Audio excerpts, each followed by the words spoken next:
L'importance de HTF pour pouvoir rentrer en LTF, même pour du scalping, même pour du 1 minute, il faut absolument que nous sachions où nous sommes.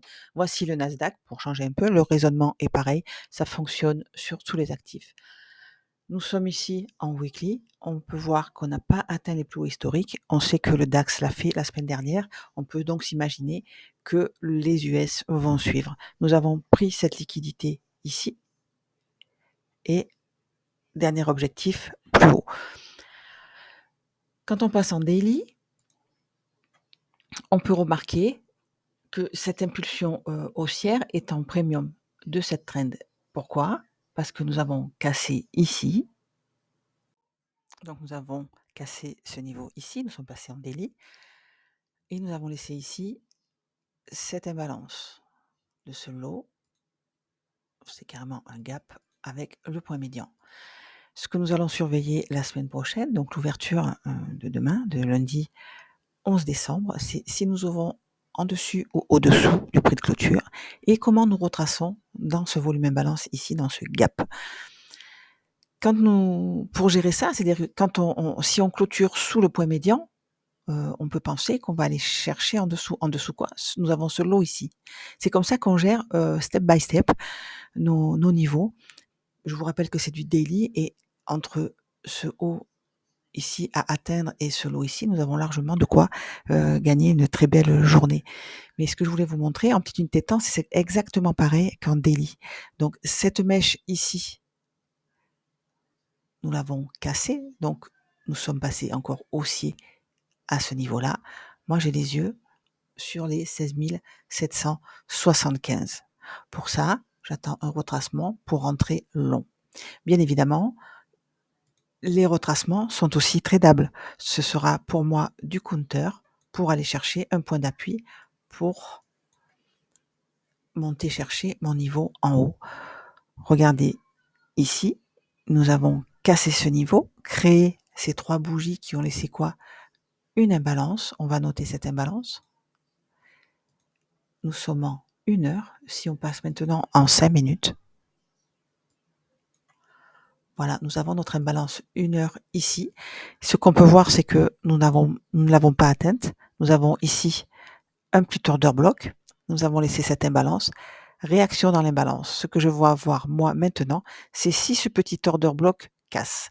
Si notre bougie clôture en dessous, ce que je veux voir moi, c'est remonter sur ce market shift, casser l'imbalance au niveau de son point médian, clôturer en dessous et ainsi aller chercher quoi? Aller chercher mon gap daily ici et notamment le point médian 16 125. Comment je vais gérer ça? Exactement comme je l'ai géré à ce niveau-là. Qu'est-ce qu'on peut remarquer? Que le corps des bougies a clôturé au-dessus et nous avons une impulsion. Si le corps de la bougie avait clôturé en dessous ce point médian, alors à ce moment-là, je n'aurais pas cherché d'achat. Et ainsi de suite, après les annonces de vendredi, step by step, on a cette liquidité ici.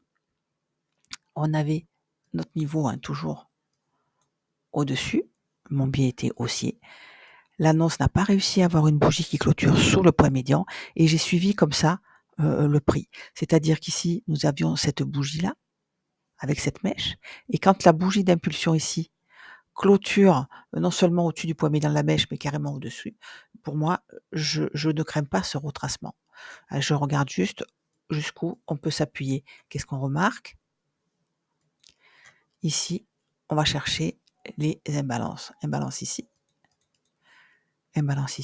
order block ici. Quand on a cassé ici, on a notre order block, là. Mes order blocks sont toujours en rouge. Voilà.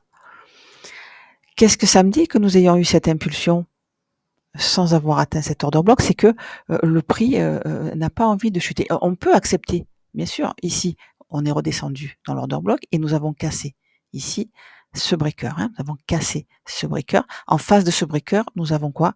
Notre imbalance. Ça, c'est un de mes setups favoris. Je l'appelle le 1 million. On casse un breaker. Au niveau du breaker, on a une imbalance et cette imbalance fonctionne. À partir de là, quand on a une impulsion, je vais chercher non seulement le plus haut précédent. Ici, c'était les 16 248, mais aussi et surtout mes objectifs au-dessus. D'autant plus que je vous rappelle, le DAX, lui, a déjà cherché son plus haut historique alors que le Nasdaq, lui, ne l'a pas encore fait.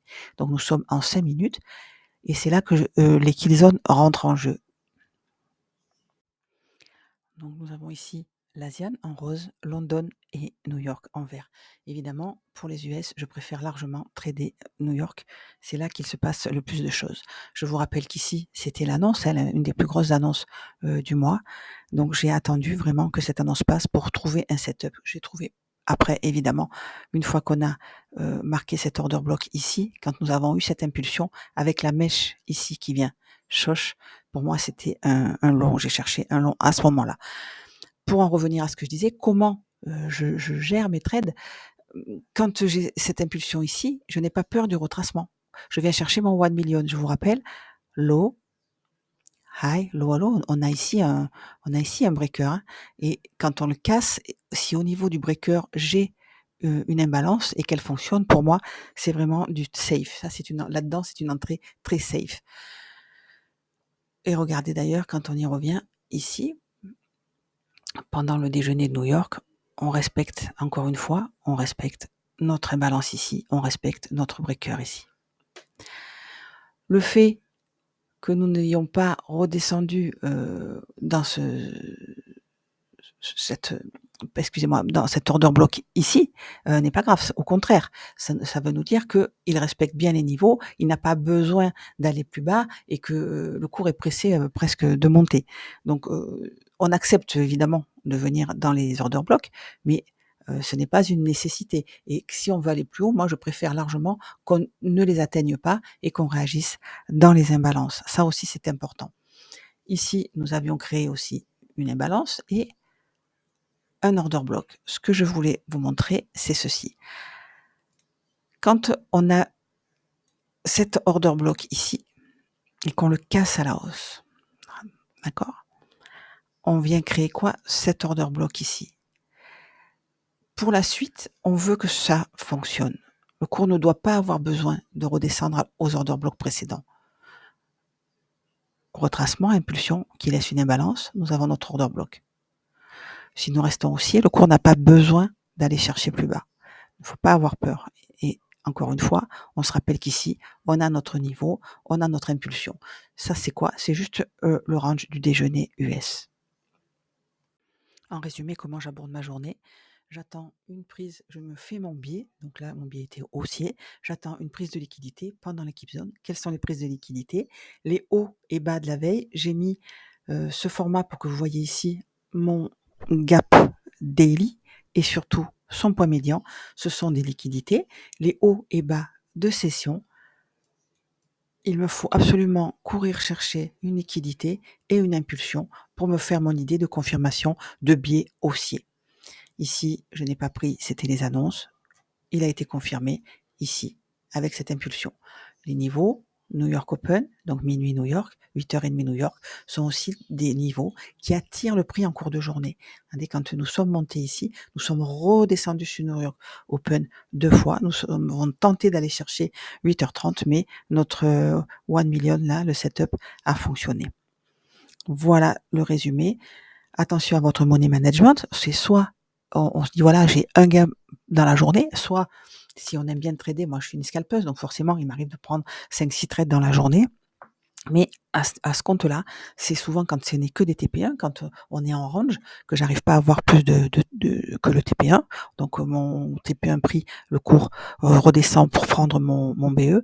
À ce moment-là, je me limite à 2 SL. 2 SL et c'est fini, je ne trade plus dans la journée. Autre moyen d'aborder le cours et le trading sereinement, c'est de trader évidemment les kill zones et de se dire voilà, je ne trade pas aujourd'hui, je vais étudier le cours, je prendrai un trade que si je vois un gros setup. Obligez-vous à prendre des golden, à prendre des setups que vous connaissez, travaillez votre solide technique et une fois que vous avez un setup suffit.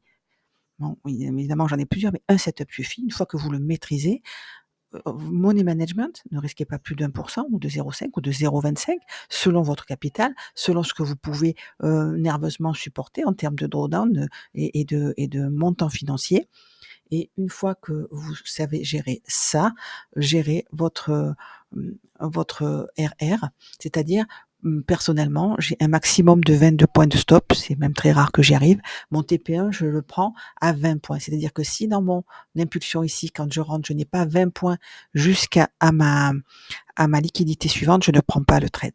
Ça, c'est personnel. Faites-vous vos règles parce que le fait de vous obliger à les respecter vous rendra rentable. Vous savez que vous êtes rentable, vous ne vous inquiétez pas. Ouais, aujourd'hui, j'ai pris 2 SL, par exemple. Je retraite demain. Je sais qu'à la fin de la semaine, à la fin du mois, à la fin de l'année, je serai rentable parce que ça fonctionne. Je ne me prends pas la tête avec les stops. Je ne panique pas. Quand je vois ici ce prix qui retrace, je me dis pas, ah, j'ai raté et je vais rentrer. Non, je vais attendre un setup. Le setup ici, c'était quoi? Ben, cette prise de liquidité dans cette imbalance.